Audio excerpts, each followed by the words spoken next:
proses tindakan sirkumsisi. Mungkin nanti adik akan sedikit kurang nyaman. Apakah adik bersedia? Bersedia ya? Oke, adik silakan berbaring, kemudian lepaskan pakaian celana bagian luar dan dalamnya. Baik, di sini saya akan melakukan cuci tangan mengikuti 7 langkah WHO terlebih dahulu. Oke, kemudian menggunakan handscoon.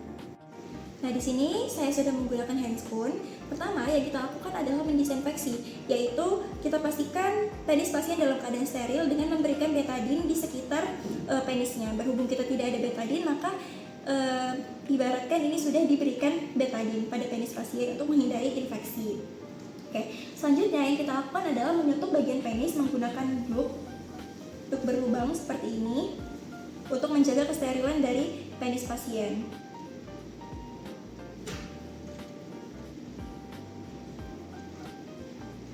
Oke, ini sudah menggunakan glove. Kemudian adalah kita lakukan anestesi. Nah, anestesi dilakukan dengan memberikan cairan silokain 2% sebanyak 4 cc. Ini sudah dimasukkan cairan silokain 2% sebanyak 4 cc. Kemudian kita lakukan anestesi mulai dari bagian dorsalnya dulu. Kita turunkan penisnya pasien seperti ini. Kemudian kita lakukan dengan posisi 90 derajat, tapi dengan syarat jangan sampai ada kena darah yang keluar. Maka kita cek menggunakan, kita lakukan dulu aspirasi. Oke, kalau pada saat kita aspirasi sudah tidak ada darah yang keluar, maka kita boleh dorong kembali untuk memasukkan anestesinya. Nah, selanjutnya kita pindahkan posisi jarum ke kanan. Kita posisikan ke kanan. Kemudian kita lakukan aspirasi lagi, kita cek apakah ada darah yang keluar atau tidak. Kalau tidak ada darah, kemudian kita dorong kembali anestesinya, kita masukkan. Oke. Kemudian kita gantian ke posisi sebelah kiri. Kita lakukan sama, yaitu kita aspirasi dulu. Kita cek, kalau misalnya ada darah yang keluar, maka lakukan posisi yang jangan sampai darahnya keluar. Kalau tidak ada keluar, kita dorong kembali anestesinya. Oke. Kita lakukan anestesi di bagian ventral dari penisnya, di bagian bawah. Ini saya putar saja biar tahu. Nah, di bagian ventralnya kita lakukan anestesi yang seperti tadi juga, tapi ini secara subkutan. Kita masukkan seperti ini. Oke, kita lakukan aspirasi lagi untuk mengecek apakah ada darah yang keluar. Kalau misalnya tidak ada, kita lakukan dorongan pada lidokainnya tadi, kita masukkan lagi. Oke, setelah itu gantian ke posisi kanan. Sama seperti tadi, kita lakukan aspirasi, lalu kita dorong cairan anestesinya. Kemudian ke sebelah kiri, aspirasi, lalu dorong cairan anestesinya. Oke, nah tadi kan sudah kita berikan anestesi. Kemudian kita tunggu selama 5-10 menit untuk membiarkan anestesinya bekerja terlebih dahulu. Nah, untuk memastikan kita bisa lakukan dengan mencubit sedikit pada bagian kulitnya pasien. Ada ini, apakah ada terasa sakit? Kalau pasiennya menjawab masih sakit, kita tunggu lagi beberapa menit. Tapi kalau misalnya pasiennya sudah merasakan bilang tidak sakit, berarti anestesi sudah bekerja. Oke, ini ada sakit adek? Oke, tidak ada ya.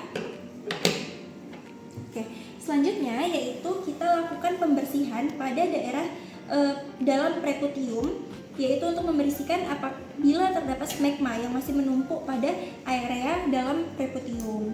Di sini kita masukkan klem bengkoknya ke arah perikutium, kemudian kita lakukan pembersihan dengan dibuka seperti ini. Oke, kita lakukan pula pada daerah samping. Kemudian daerah ventralnya,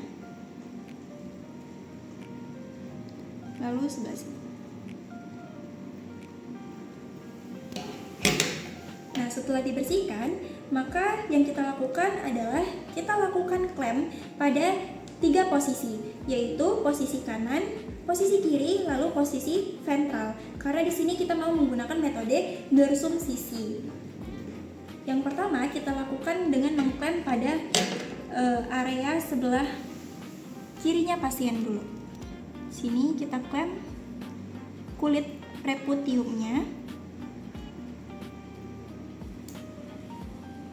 Oke, seperti ini. Lalu kita lakukan klem pada sebelah kirinya. Oke, seperti ini. Jadi dia kulitnya sudah ketarik preputiumnya seperti ini.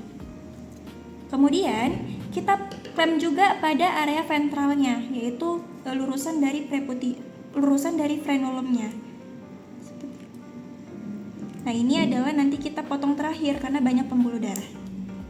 Oke, nah ini posisi klem sudah berada di kanan, kiri, dan bagian ventralnya atau di bagian frenulumnya.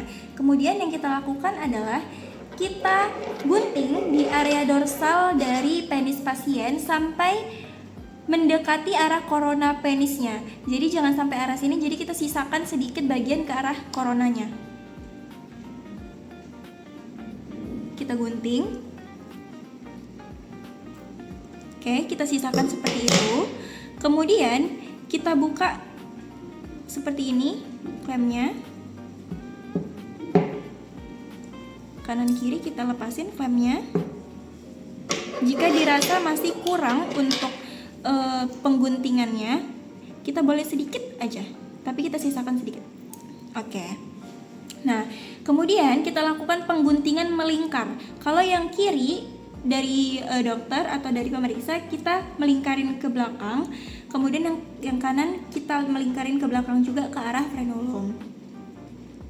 Kita lakukan dengan menggunting mengitari sekitaran koronanya pasien.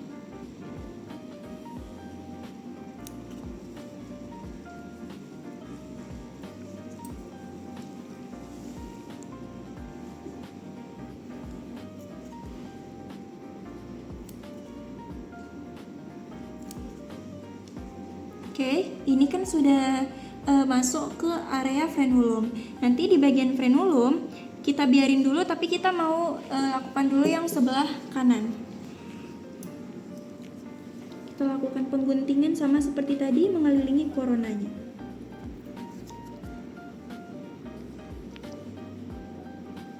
Ini sedikit susah ya teman-teman, karena kita pakai alat kontrasepsi.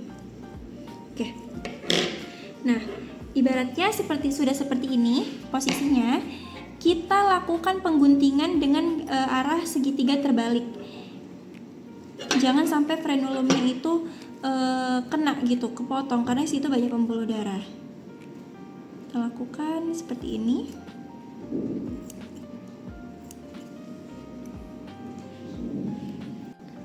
Nah, seperti ini nanti dia ketika sudah dipotong, kemudian sudah membentuk seperti segitiga ini, nanti sebenarnya segitiganya dia lebih melekat ke arah frenulum di bagian ventral penisnya.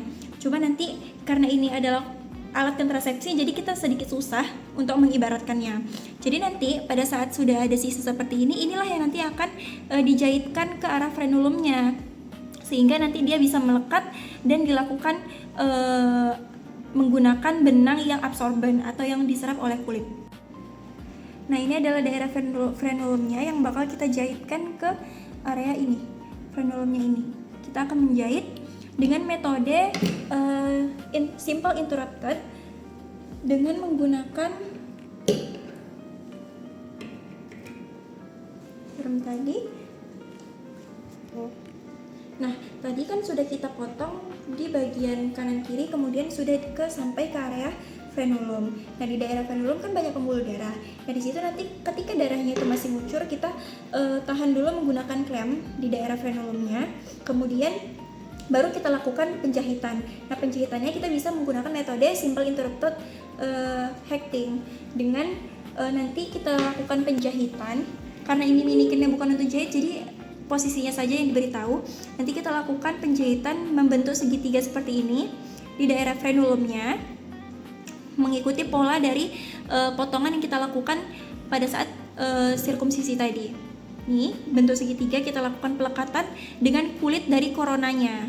Nah, korona itulah yang kita gunakan sebagai alat tumpuan untuk kita lakukan penjahitan. Kemudian kita lakukan penjahitan juga pada daerah bagian sisi kanan kirinya apabila masih ada kulit yang terbuka dengan menumpukan juga pada bagian coronanya. Nah, ini posisinya kan sudah dijahit semua dan dijahit rapi, pastikan tidak ada bagian kulit lagi yang terbuka. Langkah terakhir adalah kita lakukan kembali pembersihan dengan menggunakan cairan NaCl. Nah, kita bersihkan pada area-area yang dijahit tadi, kemudian area sekitar coronanya pasien. Kemudian kita berikan salep antibiotik untuk mencegah infeksi pada area jahitan juga, di sekitar coronanya pasien juga. Kemudian yang terakhir adalah kita lakukan dressing, yaitu kita berikan kain kasa melingkari area corona dari penisnya pasien untuk menghindari terjadinya gesekan apabila pasien bergerak. Kemudian langkah terakhir adalah kita lakukan fiksasi, yaitu memperban pada bagian ujung dari kain kasa yang kita gunakan untuk menutupi bagian jahitannya tadi.